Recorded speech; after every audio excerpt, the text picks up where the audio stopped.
Bonjour, je continue mon cours d'histologie avec la deuxième partie du tissu musculaire où je vais traiter le tissu musculaire cardiaque et le tissu musculaire lisse. D'abord, le tissu musculaire cardiaque. On a une diversité de cardiomyocytes. Les cellules musculaires cardiaques s'appellent cardiomyocytes. Alors, on a les cellules endocrines myocardiques et les cellules conductrices, donc dans le tissu de conduction myocardique. Alors, pour les formations conjonctives, les cellules musculaires s'anastomosent et délimitent des fentes ou espaces qui contiennent du tissu conjonctif lâche et des vaisseaux sanguins. Pour les enveloppes du cœur, on va les voir dans la diapositive suivante. L'innervation du cœur, maintenant, la modulation de la fréquence cardiaque se fait par deux systèmes, est assurée par deux systèmes. Un système sympathique qui est excitateur, qui va augmenter la fréquence cardiaque et lors d'un stress ou une activité sportive, et un système parasympathique qui est inhibiteur, qui va donc ralentir, diminuer le rythme cardiaque. Alors, les propriétés des cellules musculaires, la régénération est absente et pour la contraction, on va la voir dans les diapositives suivantes tout à l'heure. Alors, d'abord, l'histologie du cœur. Sur ce schéma, on représente une coupe du cœur où on montre la paroi cardiaque qui est constituée de 3 tissus. Une membrane qui fait tout le tour du cœur, c'est le péricarde. C'est une membrane séreuse. Elle a 2 feuillets. Un feuillet externe qui est nommé feuillet pariétal et un feuillet interne qui est nommé feuillet viscéral. Et entre les deux, c'est la cavité péricardique. Péri autour, péricarde, c'est la membrane qui entoure le cœur. En dessous, on a le myocarde, et en dessous, on a l'endocarde. Voilà, l'endocarde. Bien sûr, à l'intérieur, on a du sang. Maintenant, le myocarde. On va étudier le myocarde. C'est un muscle strié particulier, un muscle involontaire qui dépend du système nerveux autonome, le système nerveux végétatif. On a des cellules musculaires qui sont communes et des cellules conductrices. Les cellules musculaires communes sont les plus nombreuses. Elles contiennent beaucoup de myofilaments, donc c'est des myofibrilles, et de mitochondries. Les cellules conductrices contiennent peu de myofilaments, peu de myofibrilles. On les trouve dans le tissu nodal et le tissu conducteur. On a le tissu nodal et le tissu conducteur. Le tissu nodal est constitué par 2 nœuds, le nœud sinusal et le nœud auriculo-ventriculaire, c'est-à-dire entre l'oreillette et le ventricule. Le nœud sinusal est appelé nœud de Keteflach et le deuxième est appelé nœud de Tawara. Le tissu conducteur, on a le faisceau de His et le réseau de Purkinje. C'est ce qu'on regarde, c'est ce qu'on observe sur ce schéma. Encore un schéma de cœur en coupe. Alors, on a ici le nœud sinusal, Keteflach, et ici le nœud auriculo-ventriculaire, c'est-à-dire entre l'oreillette et le ventricule, c'est le nœud de Tawara. À partir du nœud de Tawara partent 2 branches, c'est le faisceau de His.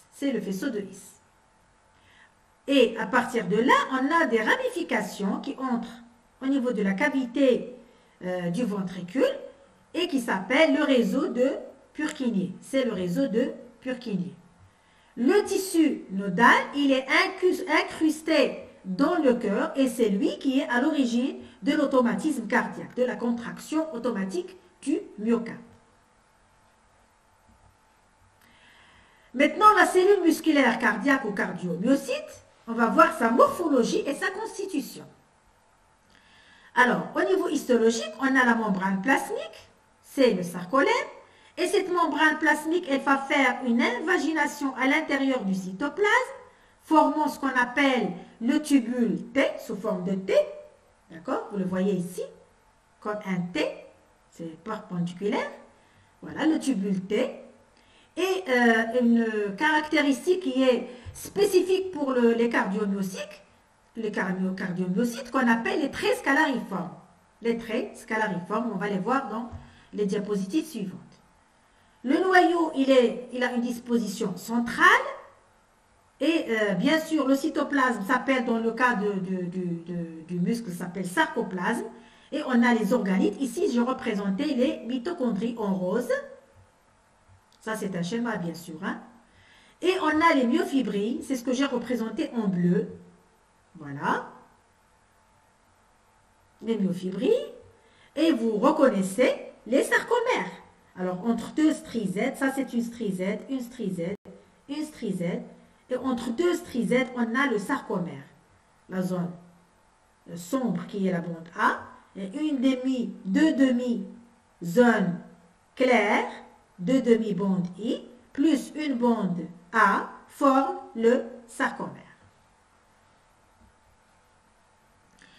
Ça, c'est une photo observée, c'est-à-dire obtenue avec la microscopie électronique. Alors, ici, on a la membrane plasmique qui s'invagine à l'intérieur. On est capable de voir ça avec la microscopie électronique. Et donc, c'est le tubule T, ça forme la lettre T. C'est sous forme de la lettre T, le tubule T.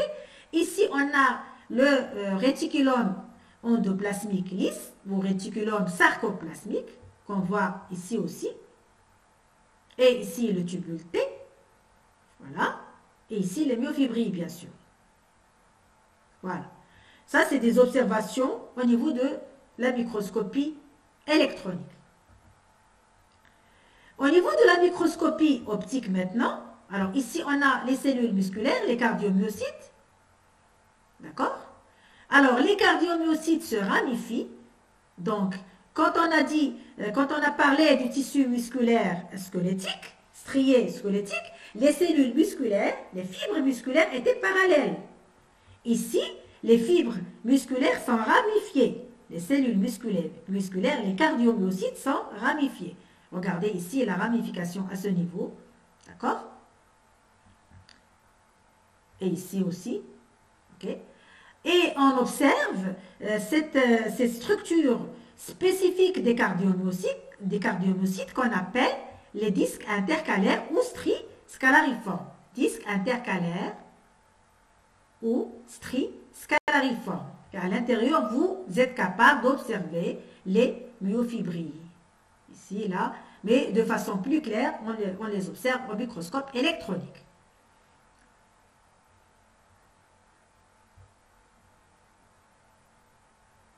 Ici, on imagine le remplacement, mais au microscope électronique, les myofibrilles sont très nettes.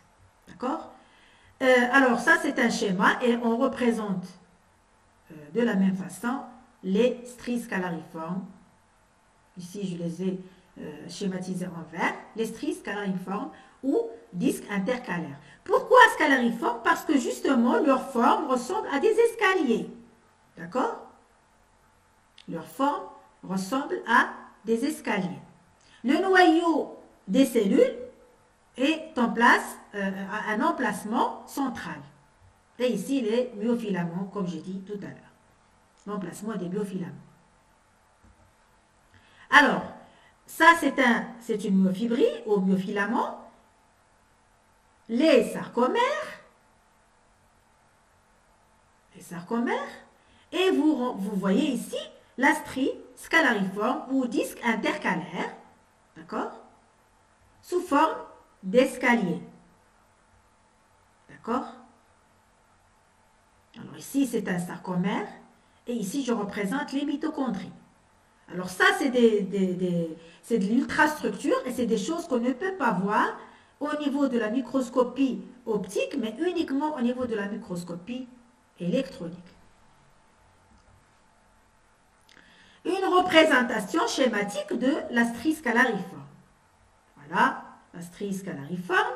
Et au niveau de la strie scalariforme, on va observer au microscope électronique l'emplacement où on va voir carrément les jonctions, c'est-à-dire les desmosomes ici, les jonctions communicantes ici, les 4 jonctions, des jonctions adhérentes, les fascias adhérentes, et bien sûr les organites ici comme les mitochondries, et ici la myofibrie, une myofibrie, une autre myofibrie, et regardez la ramification ici, à ce niveau-là, de la cellule, du cardiomyocyte. Ça c'est le premier cardiomyocyte ici, deuxième cardiomyocyte, donc qui se sont ramifiés à partir de celui-là.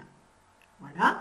Et donc, ici, on a le sarcomère, bien sûr, entre deux strizèdes, les filaments d'actine, les filaments de myosine, épais en rose, représentés en rose, épais, d'accord, les filaments de myosine.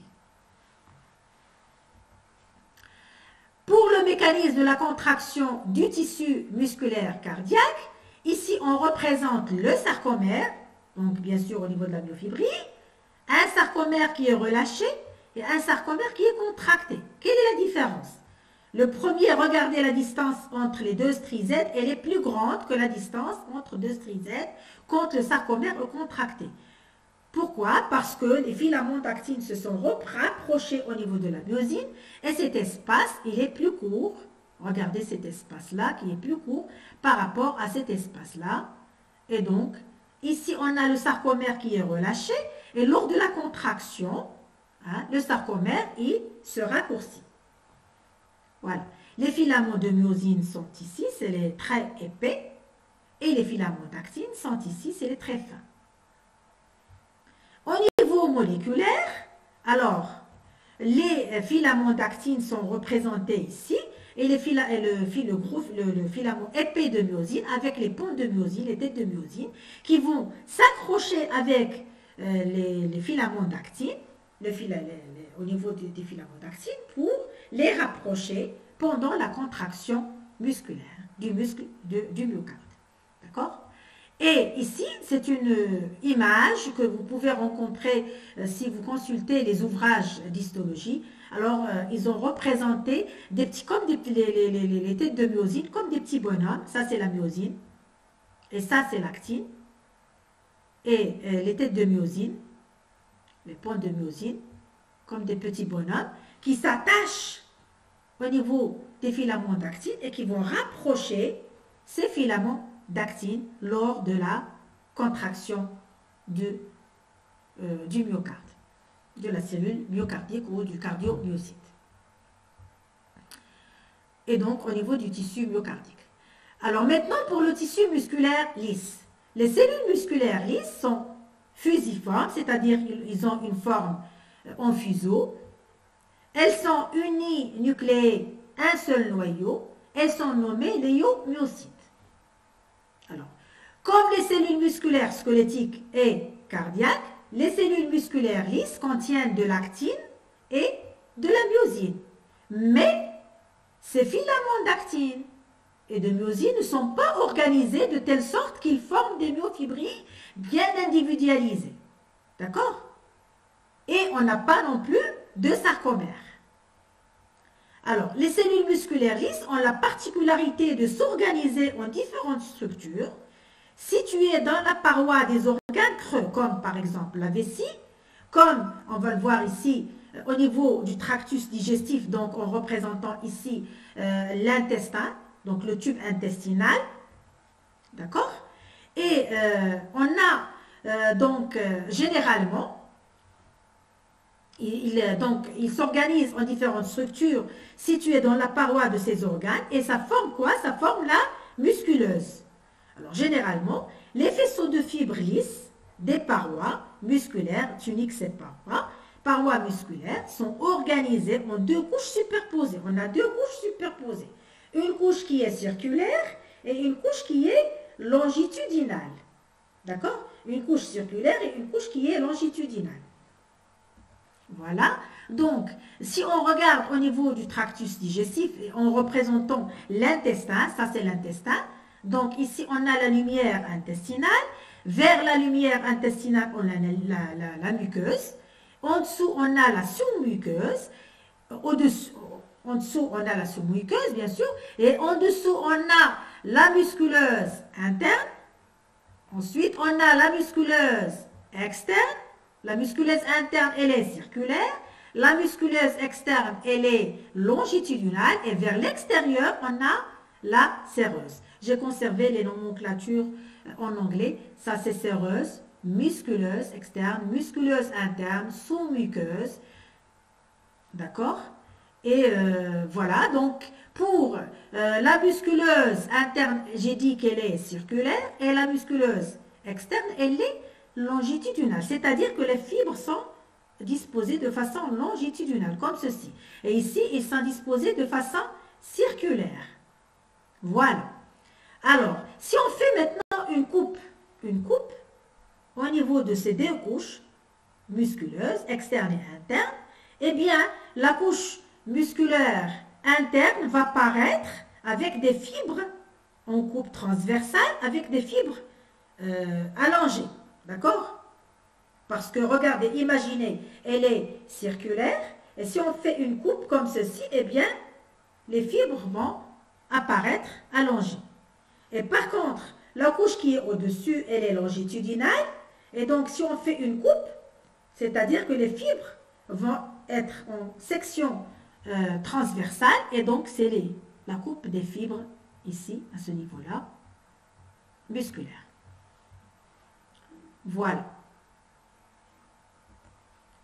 Maintenant, pour l'innervation, donc elle est assurée par le système nerveux végétatif et les fibres, c'est-à-dire les axones de neurones, les fibres nerveuses, elles sont amyéliniques, c'est-à-dire qu'ils ne contiennent pas de myéline.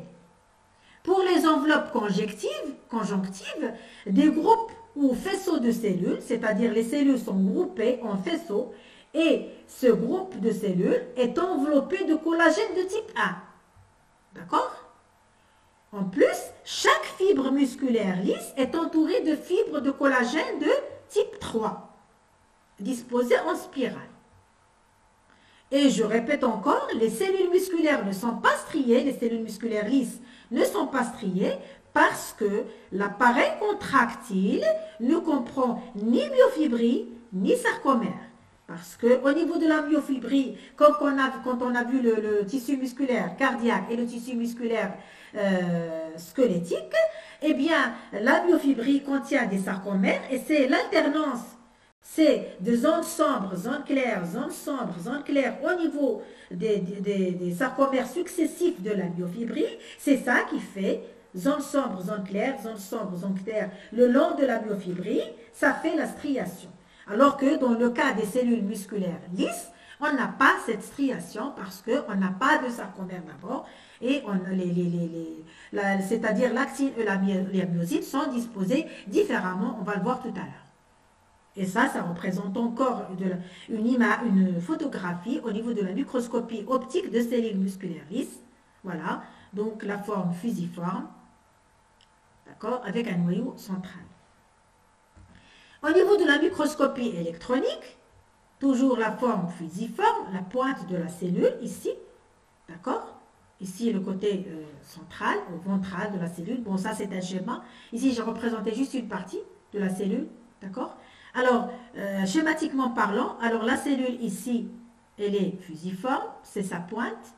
La pointe de la cellule voisine à côté, jusqu'à la pointe, d'accord?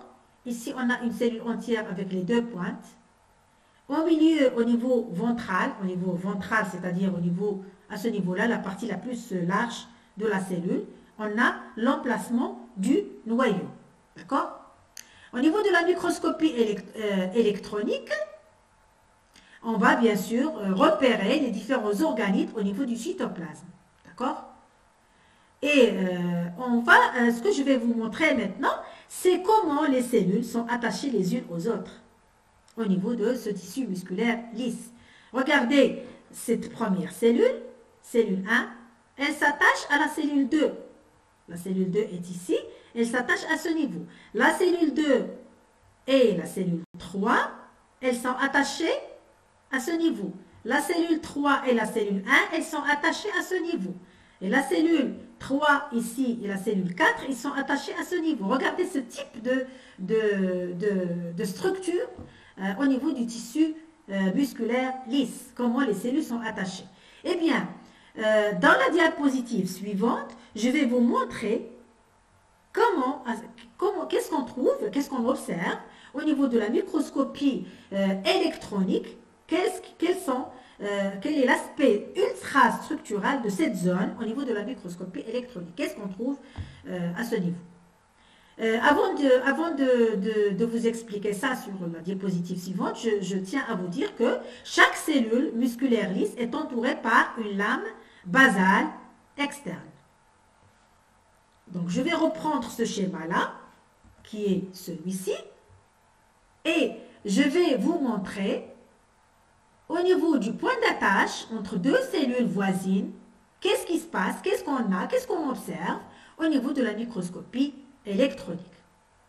Eh bien, gardez en mémoire que ici on a la cellule supérieure, là en haut, c'est la cellule 1, le léomyocyte 1, et en bas, le léomyocyte 2. Et on va voir cette zone. Alors, c'est ça que je représente ici sur le plan schématique. Voilà, c'est léomyocyte 1, donc la cellule 1, et ici la cellule 2.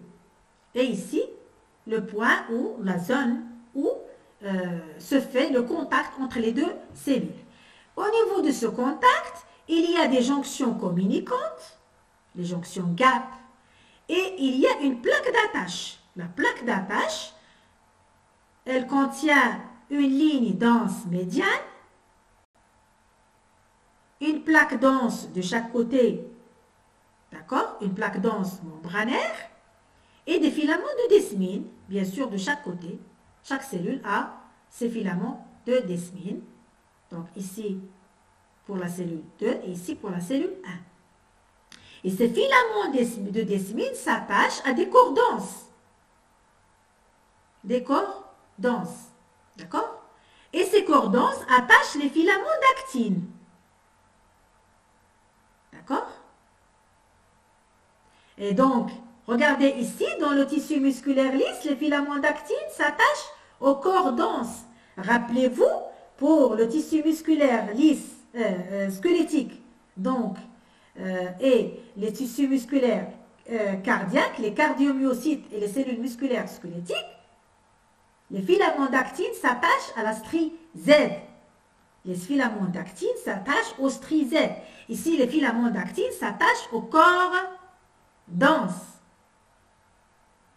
D'accord? L'actine et la myosine sont reliés à des corps denses. Le muscle strié, pour le cardiaque et le squelettique, l'actine et la myosine sont reliés à la strie Z. Alors, donc justement, on a ici les corps denses, les filaments de desmine, d'accord? Et ici, les filaments d'actine, et ici, le filament épais de myosine au niveau central. Pour le muscle lisse, les filaments d'actine sont disposés de façon circulaire. Si on fait une coupe schématique ici, ça c'est un schéma, on fait une coupe et on représente schématiquement ce que ça donne, eh bien, les filaments de chaque point, c'est la coupe transversale au niveau de filaments d'actine. D'accord? Et ça fait une disposition circulaire. Et au centre, on a le filament de myosine.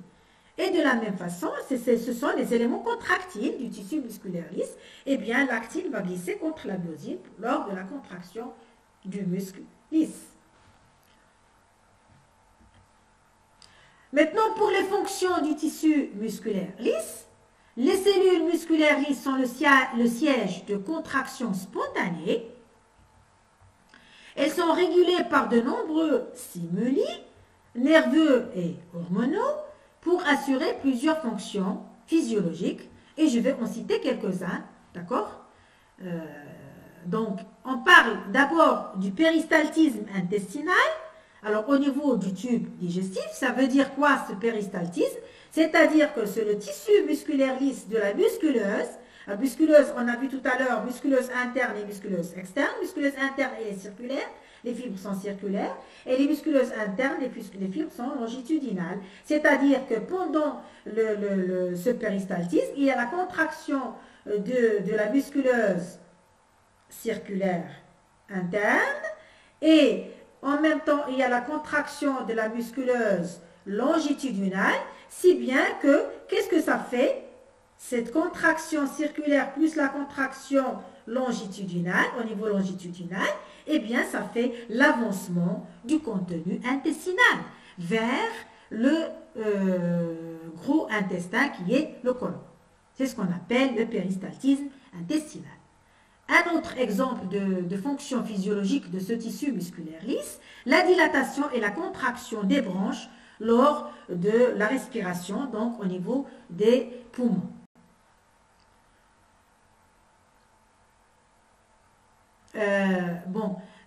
Une autre fonction physiologique, alors au niveau des vaisseaux sanguins, on assiste à la pression artérielle et bien sûr c'est à ce niveau qu'on a l'irrigation des muscles et des organes par le sang qui passe dans les vaisseaux sanguins. Aussi on a un autre exemple, la contraction et la relaxation de la vessie. Alors autour de la vessie, il y a le tissu musculaire lisse qui fait la contraction de cette vessie et le relâchement de la vessie. Bien sûr, quand la vessie, pour la vidange des urines, la vessie doit se contracter pour libérer les urines au niveau de l'urètre, d'accord? Et donc, c'est le tissu musculaire lisse qui assure cette fonction. Un autre exemple, le muscle oripilateur situé à la base du poil. Alors, on a la peau, au niveau de la peau, on a l'épiderme et en dessous, on a le derme. Et c'est au niveau du derme qu'on a le follicule pileux. Et à l'intérieur, on a le poil. Ça, c'est le follicule pileux. Et à l'intérieur, on a le poil.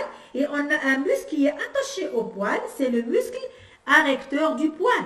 Et c'est le muscle, une fois il se contracte ou il se relâche, il va donc pouvoir sortir le poil ou c'est-à-dire que dans des circonstances, on a ce qu'on appelle la chair de poule. La chair de poule, c'est-à-dire que le poil sort, les poils sortent au niveau de la surface de la peau. D'accord? Alors, un autre cas, le réglage du diamètre de la pupille qui se fait grâce au muscle constricteur et dilatateur de l'iris. L'iris, c'est la partie colorée de l'œil et c'est aussi à ce niveau-là qu'on a des muscles constricteurs ou dilatateurs qui font soit augmenter, une fois ils se contractent, ils vont diminuer donc la taille ou le diamètre de la pupille. La pupille, c'est la partie noire qu'on observe à l'extérieur de l'œil. D'accord? La pupille, elle peut avoir une augmentation de diamètre ou une diminution de diamètre selon que les muscles constricteurs et de l'iris sont ils sont en état de constriction, c'est-à-dire contraction ou dilatation. Un autre exemple d'activité physiologique ou de fonction physiologique du muscle lisse, au niveau des muscles ciliaires qui font l'accommodation dans la vision de près, c'est-à-dire qu'ils bombent la face antérieure du cristallin pour augmenter le pouvoir convergent de ce cristallin et donc favoriser ou faciliter la vision de près. D'accord? Et ça se fait grâce au mouvement, à la contraction des muscles ciliaires. Voilà. Donc, avec ce dernier message, je termine cette vidéo concernant l'étude du tissu musculaire cardiaque et le tissu musculaire lisse. Je vous remercie.